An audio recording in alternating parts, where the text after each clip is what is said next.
Halo,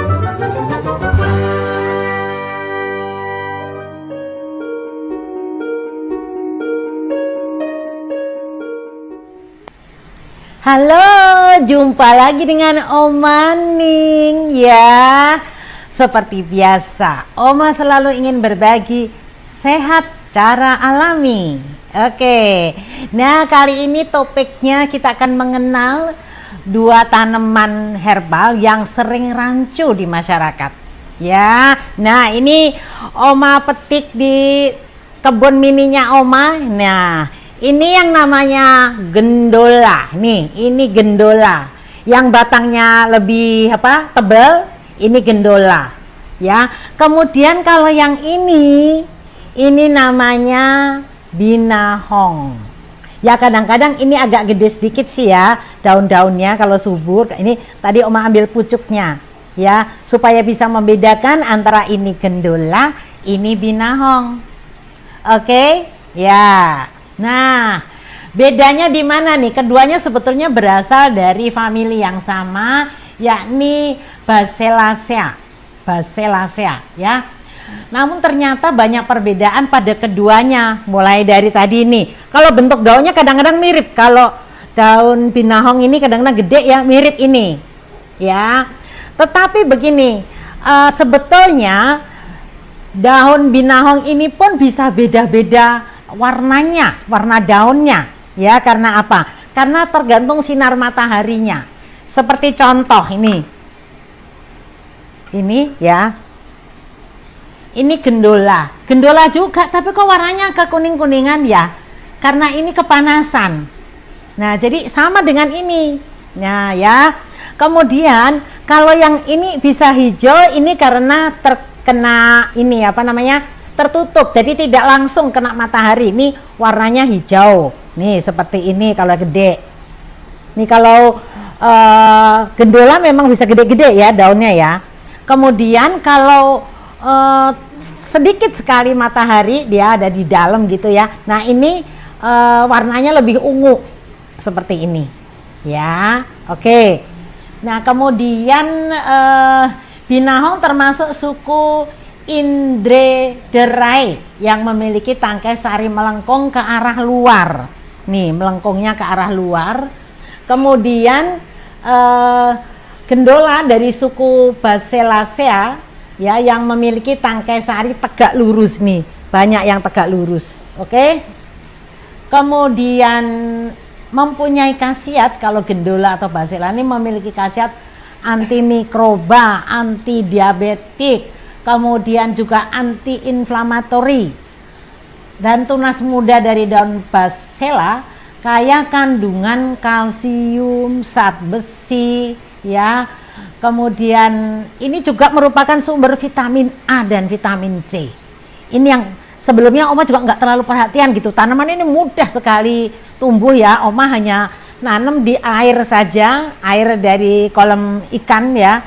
Itu ternyata waduh cepat sekali, nanti akarnya langsung banyak sekali. Jadi kalau tidak rajin-rajin diambil akarnya tuh sering menutupi pralon yang untuk aquaponik itu ya. Oke, nah itu tentang kandungan dan khasiatnya. Masih ada lagi selain tadi, ada anti-inflamatori, kemudian antimikroba, anti diabetik ya. Ini juga sebagai obat pilek, anti sembelit ya. Kemudian juga untuk radang kandung kencing ya, atau orang Jawa bilang anyang-anyangan. Jadi kencingnya sedikit-sedikit tapi sakit ya. Ini bisa sangat membantu. Jadi bagus sekali untuk kesehatan ginjal sebetulnya. Ya, kemudian radang usus buntu ya. Lalu influenza, sembelit. Banyak sekali khasiatnya. Cuman kadang-kadang kita kurang perhatian ya. Oke. Nah, ini kalau sekarang cara mengolahnya, ya, cara mengolah daun anggap aja seperti sayur. Sebetulnya sayur yang tidak kenal musim ya, sebentar juga langsung udah jadi, gitu ya. Nah, kalau untuk misalnya pilek segala ya, ini kita ambil daun segar ya, kemudian bisa direbus, bisa juga diseduh dengan air mendidih atau air termos seperti ini ya. Kita praktekin ya bagaimana membuat olahan dari daun binahong. Nanti bisa kita tambahkan dengan daun ini nih, daun mint, karena ini aromanya wangi ya.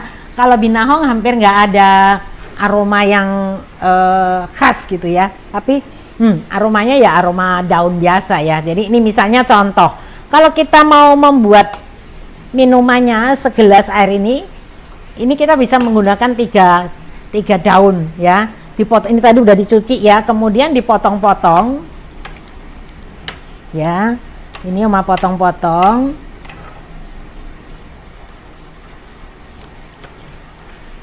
Ini rasanya juga biasa saja, tidak ada terus terlalu pahit gitu, ndak, tawar saja ini ya. Nah ini seperti ini, masukkan di sini ya. Nah kemudian kita kalau mau tambahkan daun ini, daun mint juga bisa. Ini tinggal kita ambil begini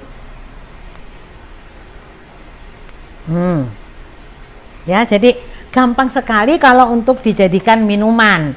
Nah kalau mau ini difungsikan sebagai obat, bisa kita tambahkan ini daun stevia pemanisnya.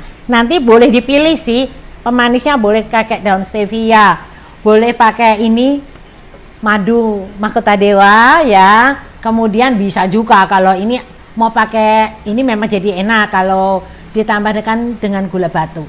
Oke ya. Seberapa banyak stevianya sebetulnya tergantung kita juga ya.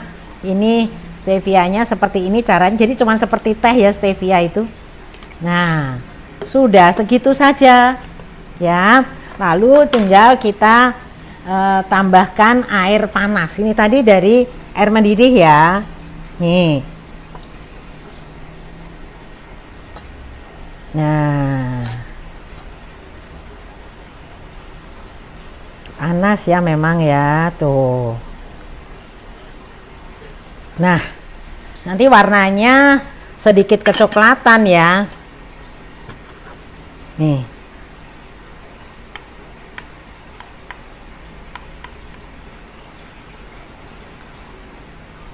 Nah ini nanti kita biarkan ya selama 3 menit boleh ya, atau 5 menit. Nanti kalau ini mau dikonsumsi, jadi ini kan seperti teh tubruk ya, teh tubruk tapi pakai daun yang segar. Jadi ada daun binahong, daun mint, bukan binahong, daun ini gondola. Kalau misalnya mau ditambahkan binahong boleh nggak? Boleh. Misalnya ini daun binahong juga bagus, nanti kapan-kapan kita bahas yang binahongnya ya. Oke, seperti ini misalnya masukkan boleh ya. Jadi daun-daunan ini perlu kita manfaatkan ya.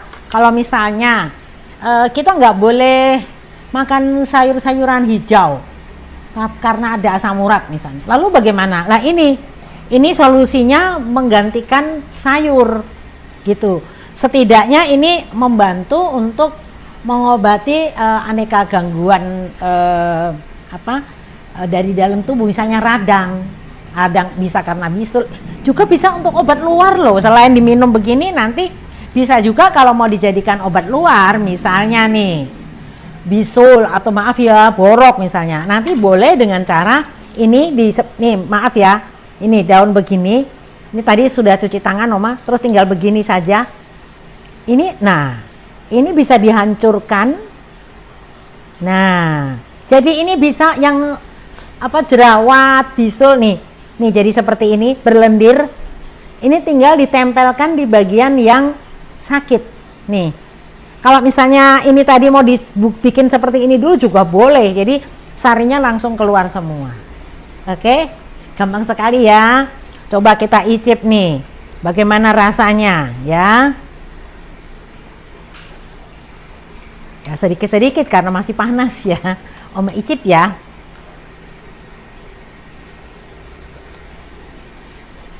Nggak ada pahit sama sekali. Jadi jangan takut ya mencoba-coba herbal, daun-daunan herbal yang menyehatkan untuk kita. Oke? Semoga informasi Oma bermanfaat ya.